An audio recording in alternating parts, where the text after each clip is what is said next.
Hello, teleSUR English presents a new episode of China Now, a wave media's production that showcases the culture, technology, and politics of the Asian giant. This episode explores how the government addressed the effects of the deluge has by the fund luxury. On the other hand, regarding the economy, while the real estate sector suffers, the automobile industry thrives as China becomes the leading exporter in the first half of 2023. You'll see these and much more on this fourth episode of China Now. China Current is a weekly news talk show from China to the world. We cover viral news about China every week and also give you the newest updates on China's cutting-edge technologies. Let's get started.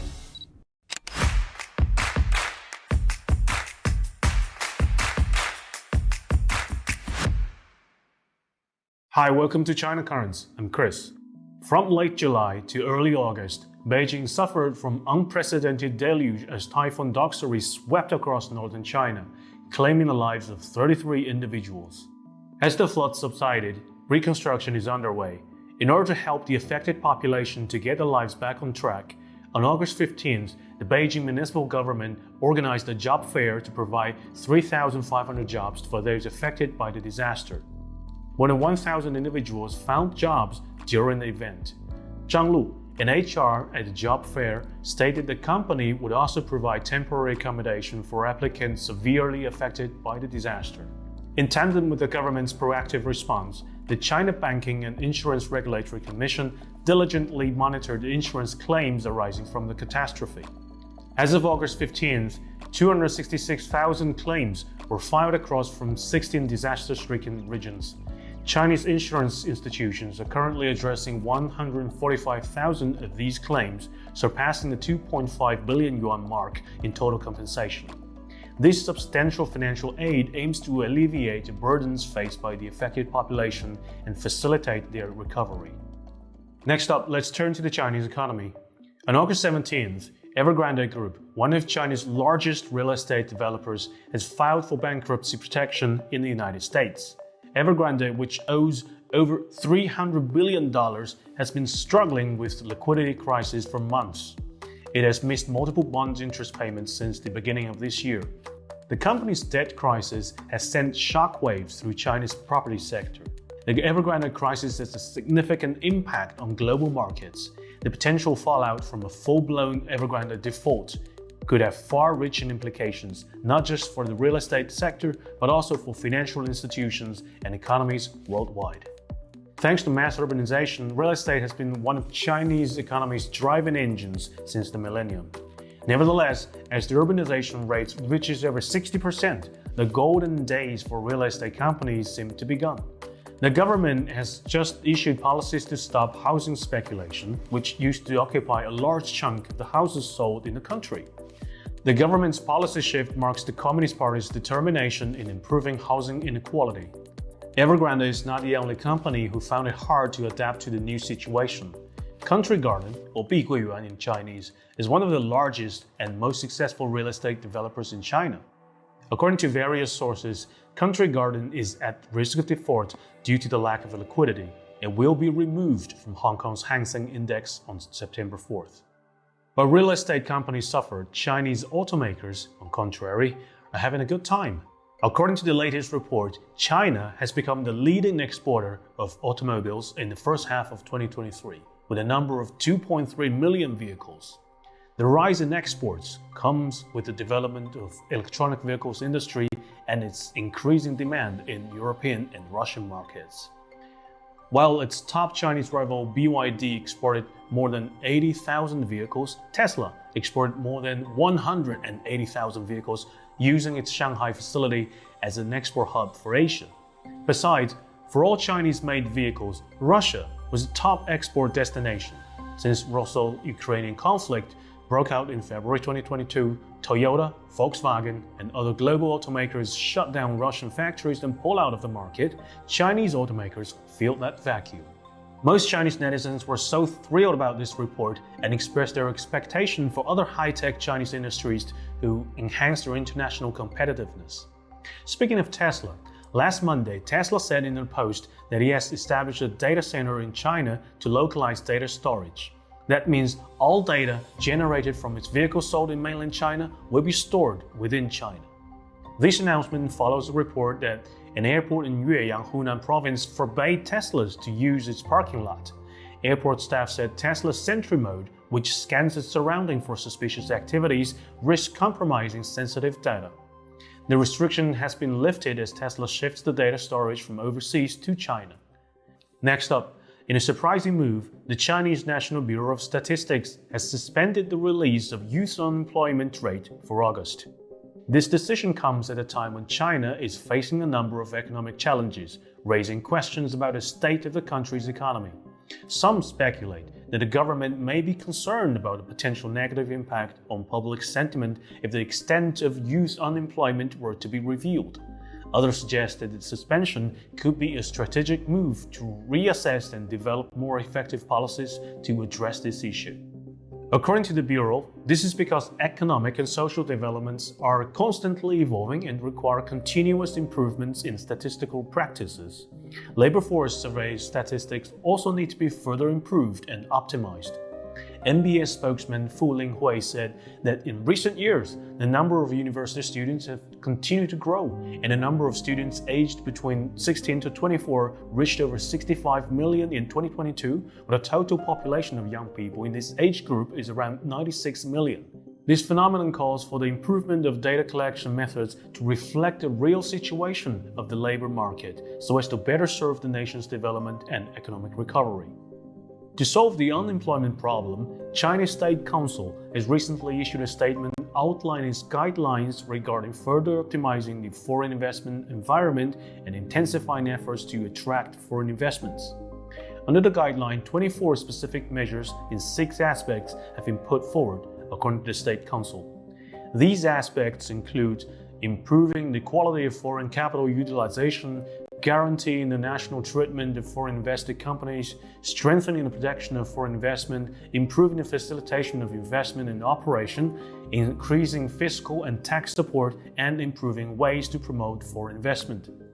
The guidelines urge to improve the overall balance between domestic and international situation and foster a world-class business environment that is market-oriented, law-based, and internationalized.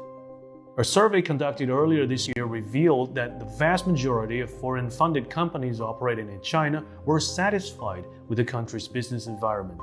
Nearly 90% of the surveyed foreign-funded enterprises expressed satisfaction with the business environment concerning market access, tax payments, dispute settlement, and promotion of market competition in China. Next up, on August 12th, Lai Ching-te, a politician affiliated with Taiwan's Democratic Progressive Party, arrived in New York for a transit. On August 13th, the Chinese Ministry of Foreign Affairs and State Council Taiwan Affairs Office both expressed firm opposition to Lai Ching-te's visit to the United States, strongly condemned any form of U.S. connivance and support for separatist activities. Experts on Taiwan studies said that the planned trip by Taiwan's deputy head Lai Ching-te to the United States underscores its role as a troublemaker for peace and stability in the Taiwan Strait. Next up, in a move that has sparked intense controversy and strained already delicate relations between China, South Korea, and Japan, Japanese Prime Minister Fumio Kishida sent ritual offerings to the controversial Yasukuni Shrine on Tuesday. The 15th of August is known in China as the Memorial Day of Japanese Surrender, marking the end of Japanese invasion of China during World War II, and Kishida's action was strongly condemned by both the Chinese and South Korean people, both of whom suffered under the Japanese imperialist invasion. The Yasukuni Shrine in Tokyo hosts Japan's war dead, including convicted war criminals from World War II and other deaths in imperialist expansion in East Asia. It is seen by many in the international community as a symbol of Japan's unrepentant militarism. China and Japan have a long history of animosity, rooted in Japan's brutal occupation of China during the Second World War. Kishida has apparently decided to stay away from Tokyo's Yasukuni Shrine to avoid antagonizing China and South Korea, but 3 of his ministers have made the trip in recent days. Chinese Foreign Ministry spokesperson Wang Wenbin expressed the government's extreme dissatisfaction by the visit, stating that Japan must learn from history, correctly understand, and profoundly reflect on its past history of aggression, and draw a clear line with militarism in order to truly win the trust of its Asian neighbors and an international community. The issue of historical grievances, including the Yasukuni Shrine controversy, has frequently resurfaced in recent years, exacerbating tensions between the two countries. Next up, on August 16th, the World Robot Conference opened in Beijing. The week-long conference features exhibits and forums on the latest robotics technology and applications. This year's exhibition includes 10 dedicated zones showcasing robotics applications in manufacturing, agriculture, healthcare, elderly care, commercial services, emergency response, education, construction, logistics, and energy. Over 160 domestic and international robotics companies have brought nearly 600 exhibits to display, with over 50 new products making their debut at the event. Intelligent service robots and those equipped with AI are gaining popularity. Humanoid robots and automated service assistants have drawn significant attention at the conference and sparked discussions on social media platforms. Industrial robots for factory automation in particular are seeing huge demand as China aims to upgrade manufacturing quality and efficiency. The International Federation of Robotics reports China accounted for over 50% of global industrial robot installations in 2022, retaining the top spot for the 9th consecutive year. The wide range of exhibits reflects China's rapid development of the robotics industry in recent years. To further advance the sector, 15 Chinese government agencies issued a 14th five-year plan for robotics in 2021, setting a goal for the industry to achieve over 20% average annual revenue growth and become globally competitive. Last but not least, on August 17th, China National Offshore Oil Corporation announced that it has completed Asia's first cylindrical floating production, storage and offloading unit. It's domestically designed and built by China, marking a new breakthrough in R&D and manufacturing capability of China's deepwater ultra-large offshore oil and gas equipment. According to CNOOC, it's composed of the main vessel and functional modules on the hull and deck. The maximum diameter is about 90 meters. The main deck area is equivalent to 13 standard basketball courts. The total weight of the empty unit is 33,000 tons with a maximum displacement of 100,000 tons and maximum oil storage of 60,000 tons. It can operate continuously at sea for 15 years without returning to dock. Next, the project will enter the final assembly and integration phase. After its completion, it will be jointly served with Asia's first deepwater jacket platform, HiG-2, to develop China's deepwater oil and gas fields, providing a new option for the cost-effective development of China's offshore oil and gas exploration. Well, that's all for today. Thank you for watching this episode of China Currents. If you have any thoughts or comments about our show, please reach us at the email address below. I'm Chris. Looking forward to hearing from you and see you next week.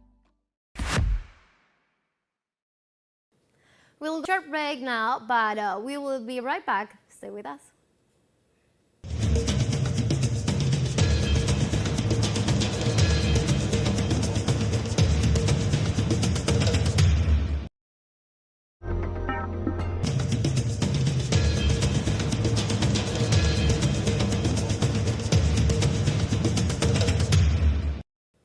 Welcome back to China Now. This second segment's third host explored how scientists are leaving the U.S. and handing back to China in light of the end of the China-U.S. Science and Technology Cooperation Agreement, which is about to expire and unlikely to be renewed. On the other hand, this section Thinkers Forum, Professor Ting Yifan, a researcher at the Institute of World Development Analysis, the dedollarization process in light of the latest BRICS summit held in Johannesburg, South Africa. Enjoy.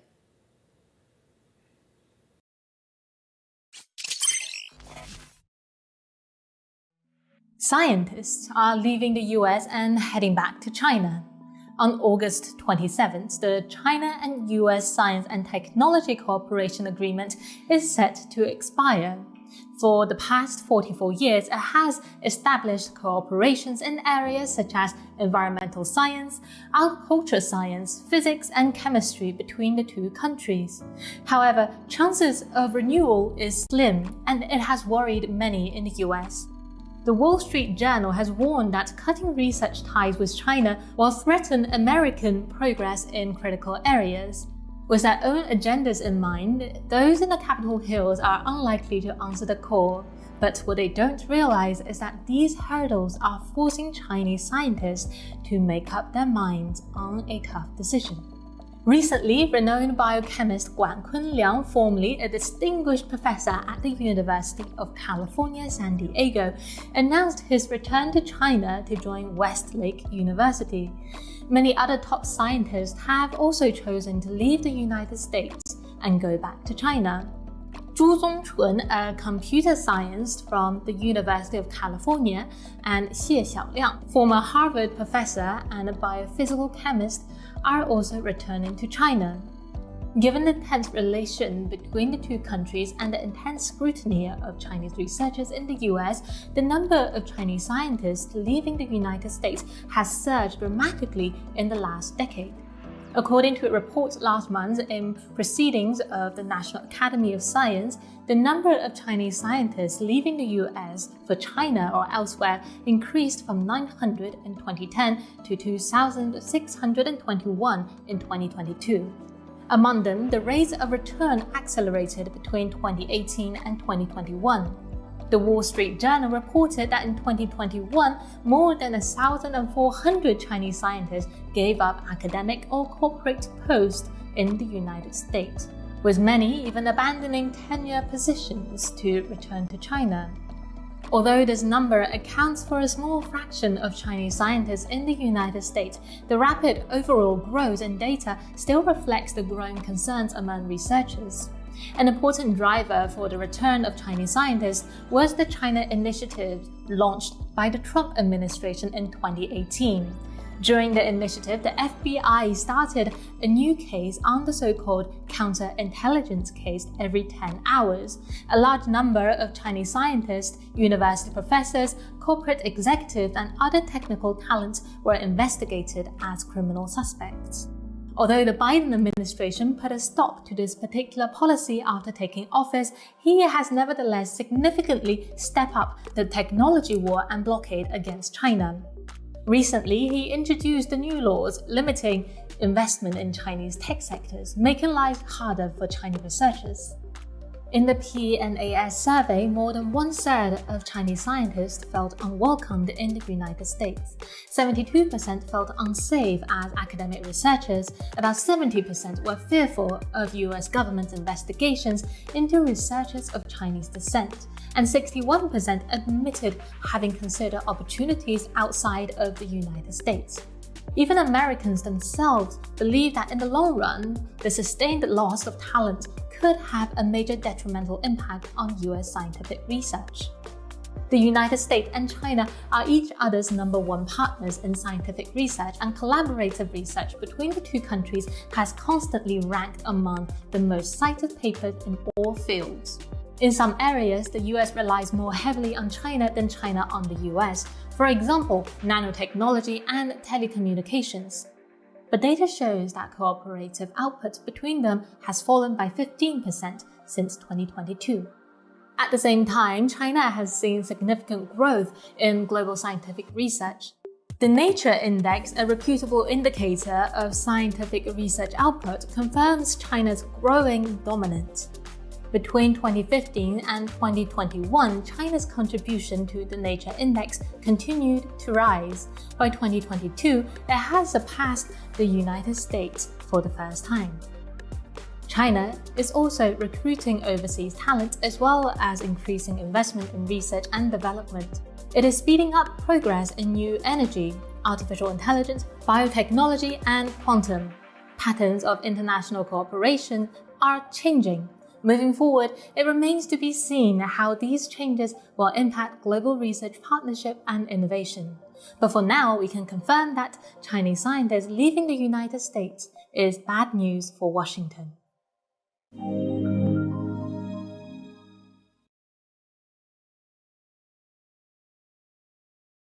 BRICS countries decided to enhance their cooperation in monetary and financial sectors since a long time.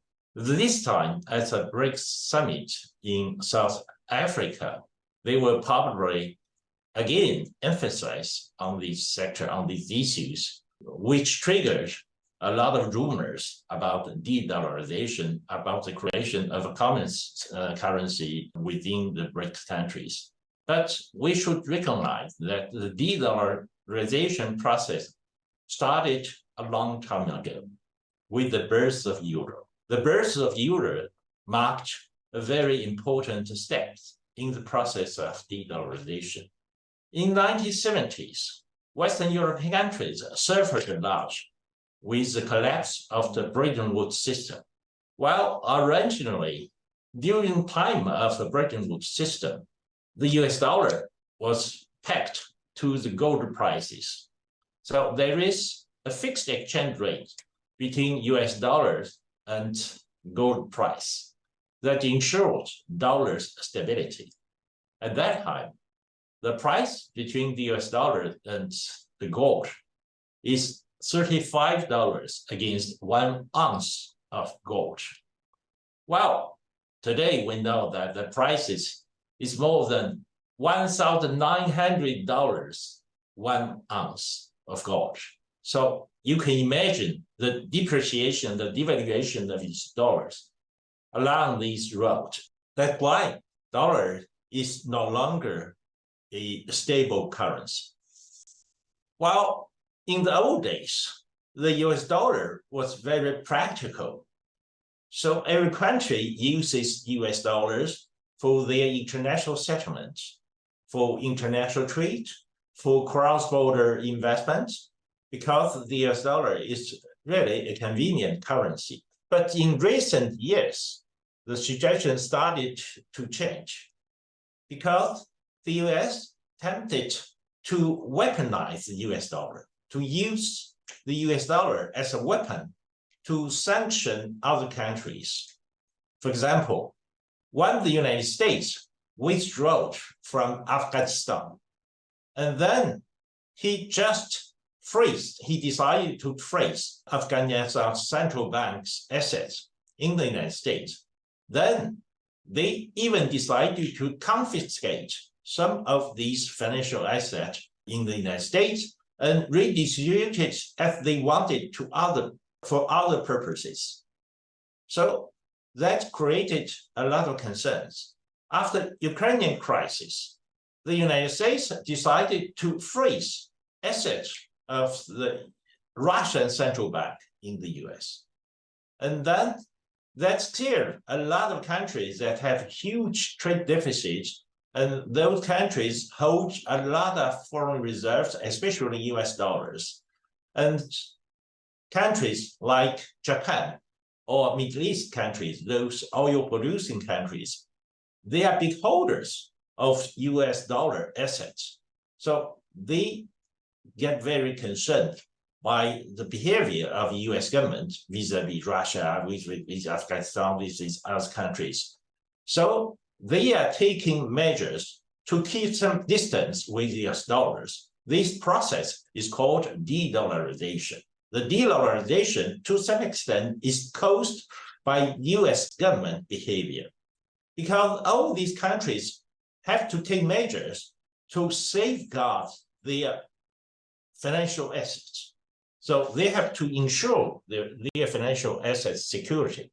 If BRICS countries have decided to take some measures to enhance their financial and monetary cooperation, it's not for the purpose of de-dollarization. Their decisions is to ensure that their economic cooperation won't be hampered, won't be affected by the United States government's weaponization of US dollar. So they won't be affected by the US government's sanctions. And on the other side, US dollar presents some bigger financial risks in the financial market. The US government federal debt is rising fast. Nowadays, the US government federal debt is more than 32 trillion US dollars, while the US GDP is only 27 trillion US dollars. So the US debt GDP ratio is larger than 140% of its GDP. At that level, an ordinary country will be involved into a financial crisis. Hopefully, the US has US hegemony, the US dollar's hegemony in the current international monetary system. And the US has still most powerful army in the world. That's why it can only retain its decline. It can only somehow prolong its decline in this road. But we know that if this tendency continues, if the United States government cannot stop the rise, the growth of its debts, eventually there will be some default on the debt payments. And then the default on the debt payment will trigger a huge financial crisis. And then the US dollars may face a dramatic drop in its face value. So in this respect, many countries have their legitimate concern about the fate of US dollars. So that's why more countries wants to keep some distance with the US dollars. That's how the dollarization is not triggered by BRICS countries. The BRICS countries have no interest in pushing up the dollarization process, but BRICS countries have their legitimate interest protecting their economic cooperation, protecting their cross-border trade and investment. So that's why they are enhancing their cooperation. They wanted to make up a sort of arrangement to avoid to be trapped by the US dollars. That's how it happened today. The creation of a common currency is a long process. We cannot create a common currency overnight. It will take some time. Look at the birth of euro, for example. After the collapse of Bretton Woods system, European countries suffered a lot because of the fluctuation of the US dollars that triggered a high inflation period even in Europe. So European countries, they decided to create a European monetary system to bond all these European currencies together to have a sort of common fluctuation vis-a-vis US dollars and to keep a sort of stability among all these countries' currencies. That told us that we have also to pay more attention to the coordination of our macroeconomic policies than to pay more attention to the stabilization of the exchange rate between our currencies to create a sort of BRICS countries' monetary mechanism to coordinate our monetary system or macroeconomic policy system to stabilize the exchange rate of our own currencies, not with regard to dollar, but also by reference to US dollars values. And to some extent, if we can reach this stage to create this coordination on the monetary issues, then we will stabilize our system. And then in the long run, we can think about the creation of a current currency. Thank you.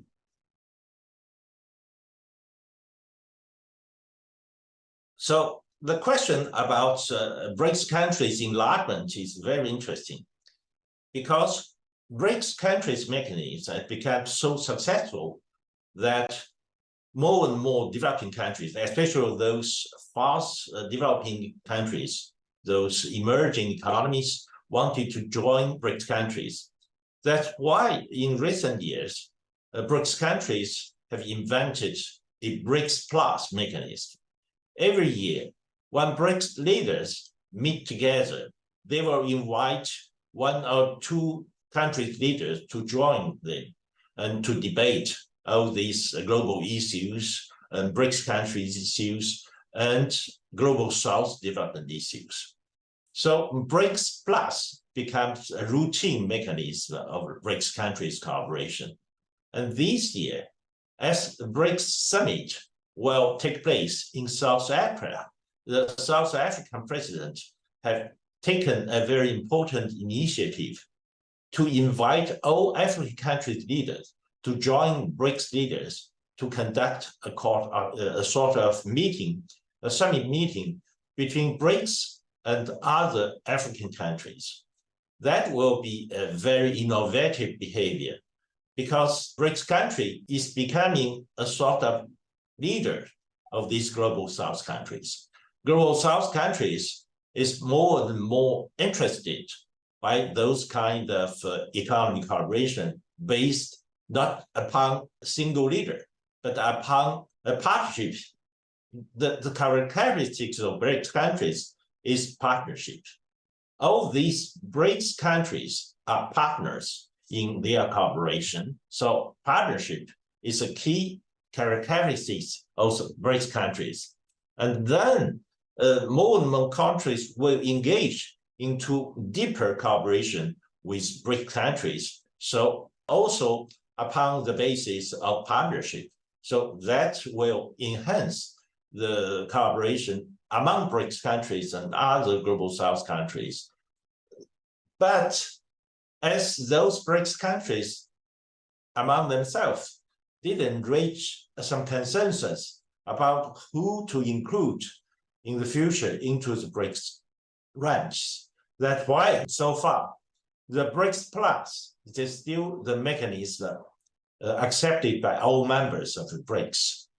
But with regard to new financial institutions such as Development Bank, the enlargement of Development Bank, a new Development Bank, could accompany the future BRICS countries' enlargement. New Development Bank play a very important role in promoting investment in infrastructure in many developing countries. So in the future, as more and more countries, especially those developing countries with huge foreign currency reserves, such as Gulf countries, they wanted to de-risk with the US dollars.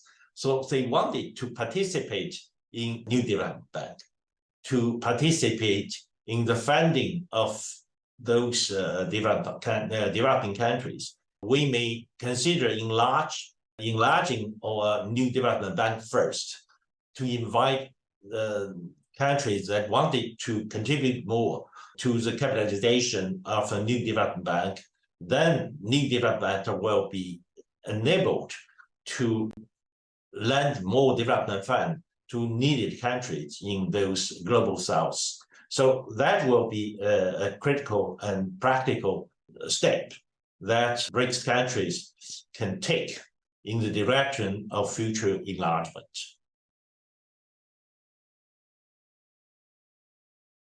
Actually, what China wants of these BRICS countries is that BRICS countries have given an example of cooperation based upon partnership.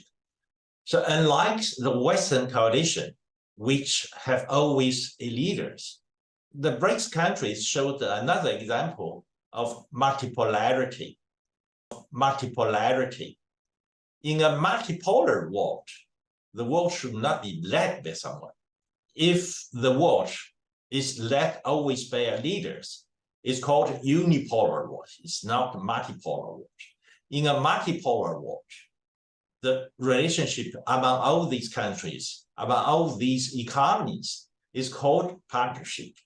China wanted to promote this kind of model of partnership, of cooperation, and obviously, BRICS countries is leading the rise of global South. So in the process of global South, BRICS countries will becoming a driving forces, showing the way of economic partnership, showing the way of international cooperation. That will be the model that will predominate the world in the future. 戏曲啊，就变得越来越冷门。有人经常说它会走进博物馆，会随着外来文化的冲击而消亡。我觉得不是这样的。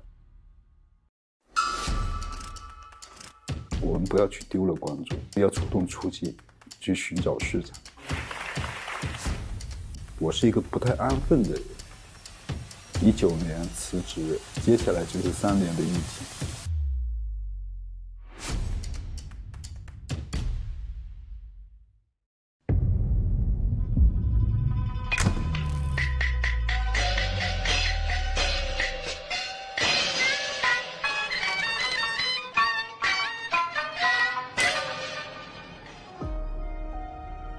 我是于清风，是一个舞台剧编剧，从业30多年，到现在写了50多个剧本。中国戏曲到现在已经1000多年了。以前有人经常说他会走进博物馆，我说不会的。它是中国的审美，它是中国人的乡愁，它甚至是中国人的精神家园。中国戏曲的一开始出现的时候，它本来就是小剧场。不存在有大剧场这么一说，它就是纯粹的靠表演，白天演戏，然后以前你看剧场不叫剧场，叫勾栏瓦肆，在亭台楼阁，在客厅都可以演戏，投入小，制作小，演员少。那么最关键的一个点就是小剧场的戏曲啊，或者小剧场的黄梅戏啊，它一定是演给谁看的？演给现代人看的。它只有现代人产生了共鸣，找到了共情，那么这个小剧场才会走向现代观众的心里。我们的小剧场黄梅戏叫《薛兰归》，王宝钏和薛平贵的故事。前一阵子不是说他恋爱脑吗？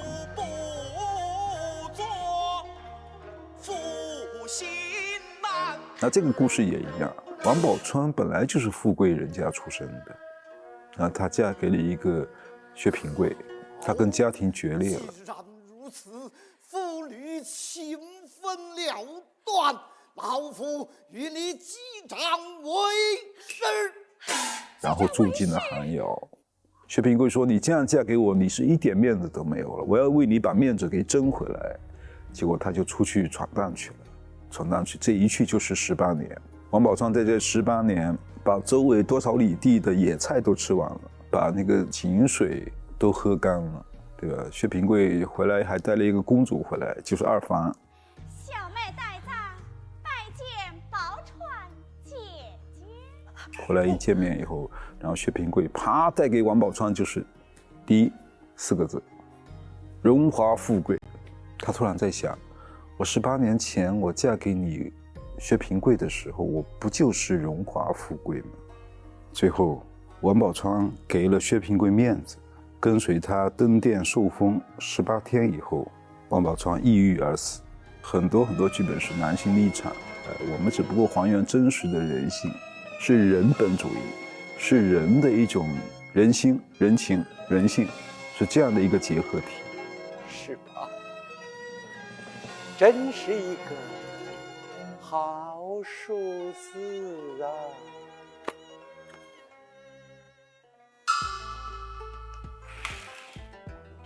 这个地方是我们演职人员的通道，通常演员是在这候场，然后呢，有时候也会在这抢妆，虽然狭窄，但是也挺方便的。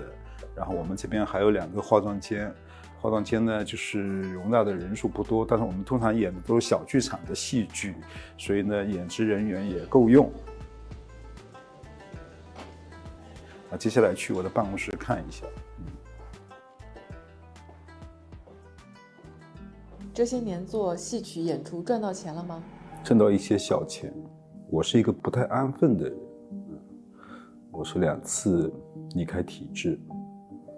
第一次呢是上海戏剧学院毕业以后回到老家福建工作，1997年到2002年那5年时间，我就有时候会感到很失落，很痛苦。我想我是一个编剧，我应该干我自己喜欢的事。结果那时候就想我就辞职吧。所以我到上海去我就身上就带了一个6000块钱，一个笔记本电脑。直到2004年的时候，到2005年，我的第一个亮相的剧本引起的比较大的反响，就是粤剧《赵氏孤儿》。后来在上海大剧院首演的时候，我把我父母都请来了，他们俩第一次坐飞机到上海来。然后走进那么富丽堂皇的上海大剧院。到了2006年的时候，当时赵氏孤儿有一点影响力了，然后又为杭州写了一个粤剧的一个电视剧，叫《李清照》。一工作嘛，到了2019年，13年之后，我又开始不安分了，辞职。辞职主要是为了创作更自由。那个时候2019年的时候，我已经是浙江省唯一的一个3次获得潮语剧本奖的编剧了。更有戏剧性的是19年辞职，接下来就是3年的疫情。那么这3年时间呢，主要是也可以说是做好一切的准备，做好布局。一个是线上的布局，一个是线下剧场的开拓。这2个布局都是为了把戏曲还给市场，把故事还给观众。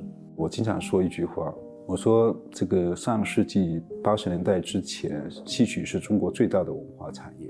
其实说实话，我们不单是杭州政府，就是从中央到地方各层级的政府啊，对戏曲啊都是非常重视和扶持的，力度真的不小。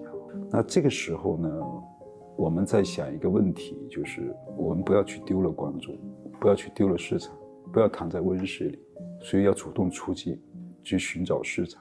那么就是我们现在在杭州啊，除了西溪天堂艺术中心以外，我们另外还开拓了一个新的剧场，就观剧院，2组的观剧院边啊，可能更多的是承担这样的一个现场的功能。当然我们也会有一些直播，因为毕竟嘛，一个剧场容纳的观众是有限的。我们将来还是希望还是采取这种线上线下联动的方式来推广我们的戏剧和戏曲文化。这是观众进场的通道，那么这条通道的2边墙壁上啊，就是放了一些我和我爱人这么多年创作的戏剧作品，大概50多部的一小部分，有黄梅戏，有粤剧，有婺剧，有昆曲，有秦腔，剧种还比较多。那么这是一条戏剧的小路，所以说我特别想营造这样的一个走进剧场的一种仪式感。那么这个是我们的一个前厅，当时这个前厅呢是闲置的。我入住这个剧场的时候呢，我把它改造成了一个酒吧。因为戏剧啊跟酒有很密切的关系。世界上第一个剧场在希腊的雅典就叫酒神剧场。您的戏曲作品就是去了哪些国家呢？去演出的话，应该有英国、俄罗斯、希腊、韩国。那杭州这边有老外过来看戏吗？有的。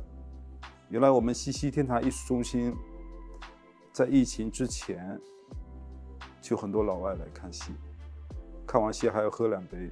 中国戏曲走出去的例子是不少的，确实是外国人通常就是2个字：经验。中国戏曲就是最好的音乐剧，就是且歌且舞，无声不唱，无动不舞。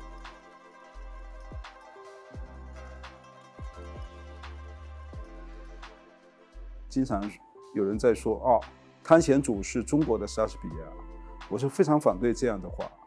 那为什么不说莎士比亚是中国的汤显祖呢？我们对外来文化还是很新奇的，那确实它是关于思想、关于人性都有非常充分的表达，然后对我们的中国文化也是一种碰撞。我觉得这些东西我们都可以学习，然后我们的话剧欣赏的角度我认为是相通的，但是没有必要为了这种学习和相通把我们自己的文化自信给丢失了。上世纪80年代的时候出现了春晚，出现了流行音乐，出现了歌舞厅，后来就很多外来文化就进来了，所以呢我们的戏曲啊就变得越来越冷门，越来越到了一个角落。我觉得这是一个很正常的过程，所以我总是有这样一个观点，就我们的戏曲啊，它已经经历了1000年了，它的魅力是永久的，它不会随着这些外来文化的冲击而消亡的，它一定只会历久弥新。经常有人说戏曲啊，好像到了一定的年纪到了中年以后就会喜欢看戏。我现在越来越觉得不是这样的。年轻观众嘛，他一旦看上了，一旦遇见了，他就会喜欢。原先曾经出现过的万人空巷看梅兰，包括苏州昆山的万人唱昆曲，包括西安的古城墙上万人唱秦腔，那是多么壮观的场面，那就是中国文化的神圣的力量。所以这种时候呢，我想可能短时间之内很难回到那样的状态，但是我依然是有所期许的。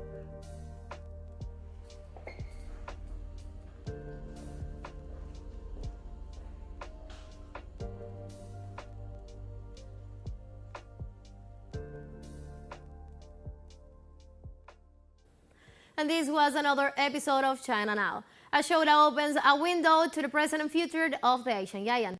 Hope you enjoy it. See you next time.